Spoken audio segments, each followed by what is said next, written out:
तो उसको पाप तो वो लगेगा, और माता पिता ही उसका चरित्र खराब कर दे तो। माँ बाप अपनी बेटी का चरित्र खराब करें जी। तो माँ बाप कैसे खराब कर सकते हैं? हमारे साथ में ऐसा हुआ गुड्डू, कैसे? क्योंकि पहले जो ने बेचा? माता ने हमारी, आपकी माँ ने बेच दिया। किसको बेचा? जिनके साथ में विवाह किया उनसे पैसे लिए गए थे। तो वो कितनी उम्र का था? वो हमसे ज्यादा उम्र के थे। कितने? ऐसे ही लगभग 19-20। वो 19 साल का था। जी। और आप उस समय कितने साल की थी? ऐसे ही 10-11 साल की। जो पहला पीरियड होता है वो मेरी शादी के बाद ही आई। अच्छा, तो उस 20 साल के लड़के के साथ आपको बेच दिया। जी। फिर क्या हुआ? फिर क्या, फिर उस समय मुझे इतना ज्ञान नहीं था कि परिवार कैसे चलाए जाते हैं, घर गृहस्थी कैसे चलाई जाती है। ठीक है। फिर भी जैसे तैसे भी वो शराबी था, हर रोज मारता था, कूटता था। इतना भी है कि जहाँ तक कि आदमियों को भी घर पे लेके आता था, शराब पिलाता था, मीट बनाता था, मच्छी बनाता था, उन्हें खिलाता था। रात के 11 बजे 12 बजे यहाँ से जाना, और पूरा गाँव एक गंगवार का और एक सरदार पूरी रात घर पे रहेगा तो हर कोई उंगली तो मुझ पे ही उठाएगी ना। फिर कितने साल चला ये सब कुछ? 9 साल। फिर वहाँ पे एक बेटा हुआ, एक बेटी भी हुई। आपकी बेटी उस समय हाँ। जब बेटा हुआ तब आपकी उम्र क्या थी? ऐसे लगभग 16 17 साल की थी। आप 16 साल की थी तब आपको बेटा हो गया? जी। ठीक है। फिर उसके बाद में वो मारने लगा, काटने लगा, शराब पी के कभी नाली में पड़ा रहता था, कभी गड्ढों में पड़ा रहता था, वहां से उठा उठा के लेके आओ। फिर जब वो ज्यादा ही परेशान करने लगा तो मम्मी पापा ने वहां से घर ले आए। फिर मैंने उनसे ये कहा कि मम्मी ऐसा करो कि अभी मेरी दूसरी शादी मत करवाओ, हो सके वो आ जाए मुझे दोबारा लेने, या फिर मैं कहीं के काम करके खा लूंगी। तो बोला नहीं, तेरे साथ में बच्चा है, अगर बच्चा नहीं है, तेरे साथ में बच्चा नहीं होती तो कोई बात नहीं है, दुनिया तुझ पे ये कहेगी, अच्छी भी रहेगी तब भी दुनिया तुझ पे उंगली उठाएगी। फिर उन्होंने मुझे दूसरा जगह करवाया। दूसरी शादी कर दी? जी। वहां से भी पैसे लिए गए। फिर बच्चा हमारे साथ में थे। फिर वो बोल रहे थे कि अगर तू, पहले तो कहने लगे थे ये कि हाँ बच्चों को भी सही समझूंगा, फिर बाद में हमारे बच्चों को मारने लगे, कूटने लगे। आप कहाँ हैं? आप क्या है?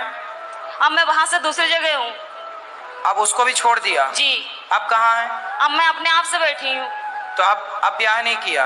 नहीं, अपने आप से दूसरी जगह बैठी हूँ। दूसरी जगह बैठी हूँ मतलब? यानी कि तीसरी जगह बैठी हूँ मैं अपने आप से, किसी से भी। मतलब तीसरी जगह ब्याह कर लिया? जी। तो तीसरा वाला कैसा है? वो ठीक है। वो बच्चों को अपना रहा है? जी। तो अब हमसे क्या पूछना चाहती हो? मैं ये पूछना चाहती हूँ जो मेरे साथ में हुआ इसका पाप कौन भरेगा? इसका पापी कौन है? जी। और दूसरी बात ये है कि जब हमारे बाबा को जब समय पूरा होने लगा था तो वो अस्पताल में एडमिट थे। तो उन्होंने मुझसे ये कहा था कि संगीता, कोई भी तुझे तेरी माँ को रोटी नहीं देगी, तू ही देना। तो ठीक है, मैंने वो वचन दिया उन्हें कि ठीक है मैं ही मम्मी को संभालूंगी। अब वो घर में इतनी दुखी करने लगी है कि हद से ज्यादा मेरे पूजा पाठ से। कौन दुखी करने लगा? मम्मी। आपकी माँ? हाँ, मेरे पास में रहती है। पूजा पाठ कुछ भी करो, हमेशा तंगते माला जपने जाती हो तो अंदर जाके फोन लगा लेगी, बात करने लगेगी और कहती है तू पूजा पाठ कर रही है, तुझे क्या मिल रहा है, ऐसे भगवान को मैं लात मारूं।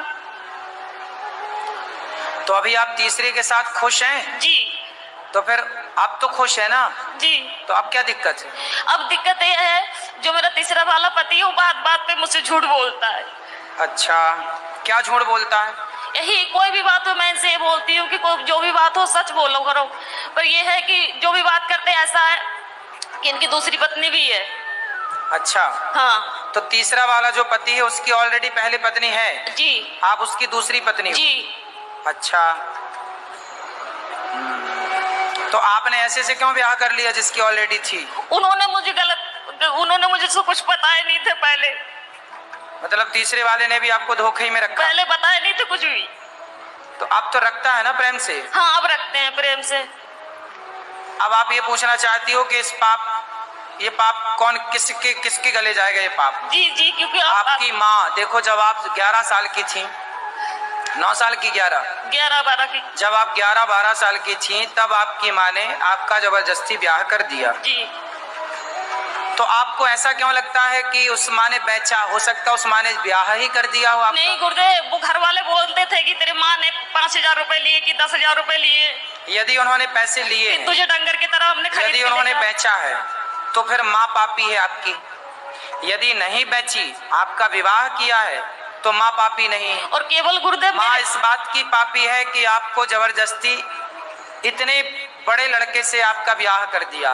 देखो विवाह ऐसे नहीं होता, साल 2 साल का ही बड़ा छोटा चलता है, डबल नहीं चलता कि लड़की 10 साल की है और लड़का 20 साल का है, ये नहीं चलता। यदि कोई भी माँ बाप अपनी बेटी के लिए उससे डबल उम्र का लड़का चुनते हैं तो वो माँ बाप पाप के भागीदार हैं, क्योंकि उस समय बच्ची तो निर्णय नहीं ले रही है, माता पिता डिसीजन ले रहे हैं। तो लड़की के लिए वर कैसा होना चाहिए?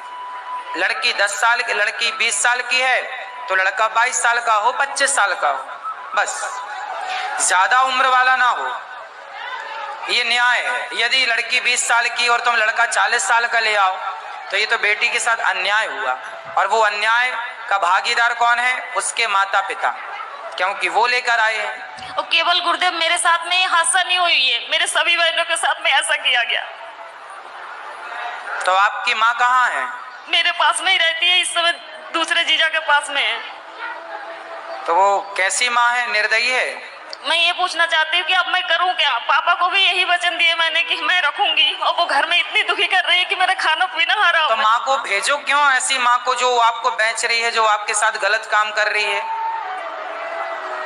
ऐसे लोग दया के पात्र नहीं है। यदि पहले ये कंफर्म करो कि माँ, हो सकता माँ सही हो, गलत है तो आप उनको खाना पीना देना आपका कर्तव्य भी है। बूढ़ी अम्मा कहाँ जाएगी? इंसानियत तो कहती है कि आप उनको खाना पीना दो, लेकिन वो दया का पात्र नहीं है।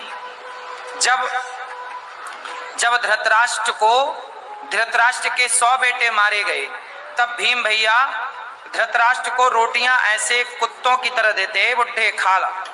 तो लोग कहते हैं अरे भीम, वो तेरा बाप है, बड़े पिता है ना धृतराष्ट्र, भीम के तेरा बड़ा पिता है, तो कैसे कुत्तों की तरह परोसता है? तो भीम भैया बोले कि मैं ही क्या पुत्र धर्म निभाऊं? ये वही बाप है जिसने भरी सभा में द्रौपदी लुट रही थी और ये चुपचाप तमाशा देख रहा था।